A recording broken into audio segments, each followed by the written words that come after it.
әй, мынауың ақсарының әдемісі болып өсетін сияқты, ал анауың қоңырлау. Тоқтаңыз, бала бәрін естіп тұр. Бұл баланың жүрегін байқаусызда жаралайтын, бірақ көп ата-ана ойланбай жаза басатын әдет.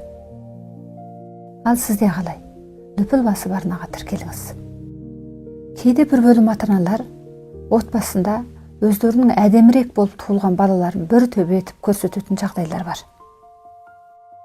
Бұның көзі қандай әдемі, терісі де әппақ десе, енді біреусінің көзі кішкене, өзі қара, бұл кімге тартып кеткен деп, сөз ләмінен разы болмағандығын байқатып қалады. Балаға ата-анасының сен ұсқынсызсың деген сөзінен ауыр сөз жоқ. Әр баланың әдемілігі анасының көзінде. Сондықтан әр балаңызды айнаға қаратып қойып, оның көзі, күлкісі, мінезі, түр-тұлғасы туралы әдемі жақсы сөз айтыңыз. Қарашы, сенің мұрның қандай әдемі, күлкің қандай тәтті деп айтыңыз. Ал сіз қалай ойлайсыз? Осыған қосыласыз ба? Онда төменге пікір қалдырыңыз және басқалармен бөлісіңіз.